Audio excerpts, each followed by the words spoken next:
Okay, just stop for a second. Think about the money in your bank account, or even the cash in your pocket. Where does that stuff actually come from? The answer? Well, it's probably not what you think. And it might just change how you see, well, everything. Dear book lovers, welcome to another insight-packed book summary episode of Summarypedia. We are here to bring you more titles in less time. In this episode, we are going to explore the important and highly practical lessons from the book, The Power of Money by Paul Sheard. And look, if you're a leader, an investor, or honestly, if you're just a little curious about the hidden rules that run our economy, you are absolutely in the right place. Okay, so here's our game plan. First, we're going to shatter some big illusions about money. Then we'll get into the government's real superpower. After that, we'll look at the good, the bad, and the weird, the prosperity and the pain. We'll meet the architect, Paul Sheard himself, and then wrap it all up with a final blueprint of the key takeaways. Sound good? Let's jump in. All right, Section 1, the illusion of money. We're about to bust some of the biggest myths about what's really in your wallet.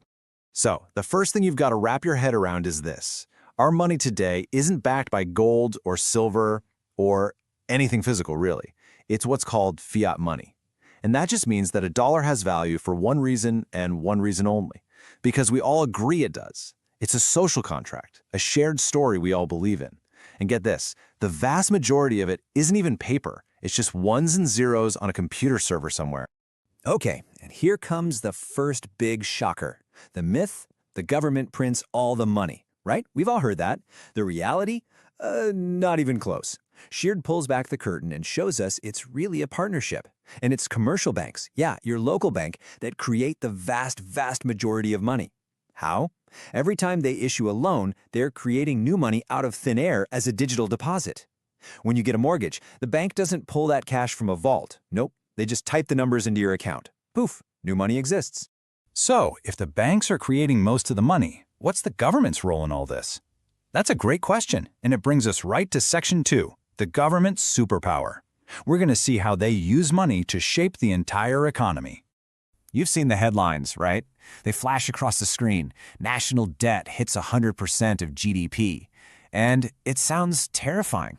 It sounds like a country is on the verge of bankruptcy, like a family that's maxed out all its credit cards. But is that really what's going on? This is where Paul Sheard just completely flips the script. He says we're thinking about it all wrong. It's not 100%.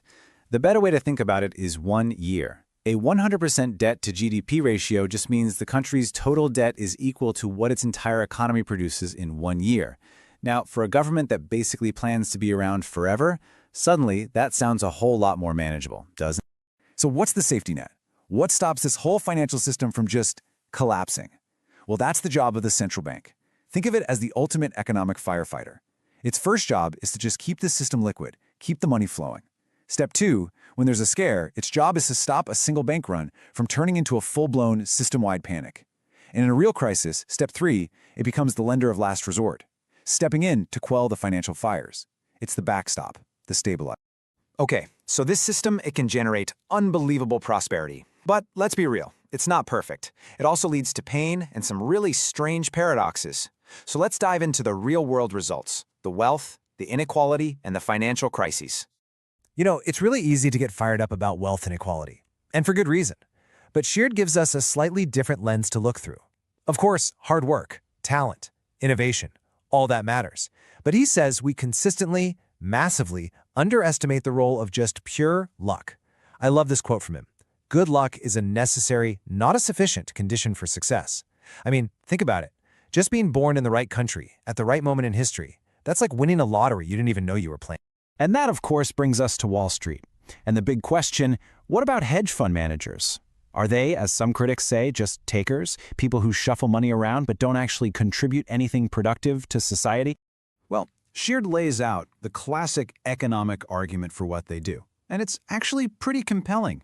Imagine the entire economy is a huge plumbing system. Capital, that's the water, is supposed to flow where it's needed most. But sometimes it gets stuck in old, rusty pipes. Hedge funds, in their obsessive hunt for profits, are like master plumbers. They find those tiny leaks and blockages, and by fixing them, they get capital flowing again to new companies, new technologies, and new jobs. So in a way, their self-interest helps make the whole system more efficient for everyone. But there is a dark side. Sometimes the machine just goes completely haywire. Take a look at what happened in Japan in the late 1980s. You can see how money and property prices just went vertical. I mean, straight into the stratosphere. It was a massive bubble. And when it burst, it was devastating. It led to a crash in what's now called Japan's lost decade of economic stagnation. It's a pretty stark reminder of what happens when this powerful system gets out of control. So who is this guy, Paul Sheard, guiding us through this incredibly complex world? Let's take a quick look at the architect behind these ideas and find out why his perspective carries so much weight. The reason Sheard's insights are so compelling is that he's not an academic in an ivory tower. He has been in the trenches. He was the chief economist at Lehman Brothers. He was literally on the inside during one of the biggest financial crises in history. He's advised Japanese prime ministers, so he saw the fallout from that bubble firsthand. He was the vice chairman of S&P Global, at the very heart of the global financial system. This guy hasn't just read the instruction manual, he's been in the engine room. Okay, we've covered a lot of ground, so let's bring it all home and assemble our final blueprint. Think of this as your new, upgraded toolkit for making sense of the modern economy. All right, here are the 5 key lessons to lock in. Number 1, money is a social construct created mostly by commercial banks. 2, government debt is not like your credit card bill. The perspective is totally different. 3, the central bank is the crucial stabilizer that keeps the system from collapsing. 4, we have to acknowledge the huge role that luck plays in wealth. And number 5, financial markets, as controversial as they can be, are a vital part of the economy's productive engine. You know, understanding these hidden rules, it's not just about being smarter at a dinner party. It literally changes how you read the news, how you think about politics, and how you see the world around you. So the next time you glance at your bank balance, just take a second and ask yourself, what does that number really mean?